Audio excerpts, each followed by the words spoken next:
Merhaba arkadaşlar. Bu çalışmamızda EMCO I/O modüllerini nasıl yapılandıracağımızı göreceğiz. Herhangi bir I/O modülü aldığımızda üst tarafında bir mini USB girişi olacaktır. Buraya USB kablomuzu takıyoruz. USB kablomuzun diğer ucunu da bilgisayarımıza taktığımızda şu şekilde bir pencere karşımıza çıkıyor. Bu yapılandırma dosyası burada. Bakın hypertab olarak da burada karşımıza geldi. Config HDMI dosyasını tıkladığımızda içerisinde gömülü yazılım açılıyor. İstersek cihazda varsa şu an kayıtlı bilgileri okuyabiliriz ya da varsayılan değerlere dönebiliriz. Varsayılan değerlere döndüğümüzde işte haberleşme ayarları, sensör giriş ayarları vesaire diğer işte PID kontrol, on-off kontrol ayarları vesaire var. Burada istediğimiz değeri değiştirerek tekrar cihaza yazacağız. Öncelikle şu haberleşme timeout'u 0 alıyorum. Haberleşme hatasına düşme diyorum program geliştirirken. Çünkü yüklemeler esnasında timeout'a düşecektir. Daha sonra istediğim değeri alacağım. Örneğimizde sensör tipini değiştirmek istediğimizi düşünelim. Girişe 420 mAh'lik bir sensör bağlayacağımızı ve okuyacağımızı düşünelim. Buna istinaden bu bir tek başına çalışan modül olduğu için kendi ilişkili çıkışında buna uygun ayarlamamızı isteyecektir bizden 420'yi seçtiğimizde. Şimdi cihaza yazmaya çalışalım. Uyaracaktır bizi nereye değiştirmemiz gerektiğini. Diyor ki analog input 0 PID min skala değerini hatalı girdiniz diyor. Onu bir düzeltelim. Analog input 0 PID min skalayı bulalım. Bakın şurada değeri şu an 0 ayarlanmış. Bu 4'ten aşağı olamaz. Dolayısıyla max skalada 20 olabilir. Öyle yapalım. Şimdi yine cihaza yaz diyelim. Bakalım.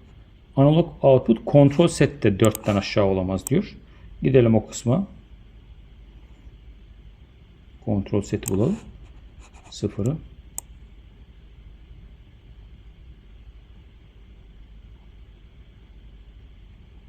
Evet şurası. 4 diyelim. Cihaza yaz diyelim. Bize yine uyaracaktır. Analog çıkış 0 da aynı şekilde diyor. Min skalası ve max skalasını ayarlayın diyor. Çünkü ilk çıkışımız ilk girişimizle ilişkili burada. Analog output. Bakınız burada. 0 bulalım. Kontrol set.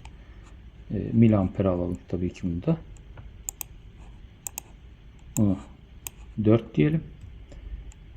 Min skalası 4 diyelim. Max skalası 20 diyelim miliamper. Bunu da çıkış max skalası min skalası 4, çıkış 20 diyelim. Akımı aldığımız için. Skalası burasının 20 demiştik. Evet. Cihaza yaz diyoruz. Böylece tüm değiştirmemiz gereken yerleri değiştirdik. Hyper to up dosyasını buluyoruz. Data klasörünü buluyoruz.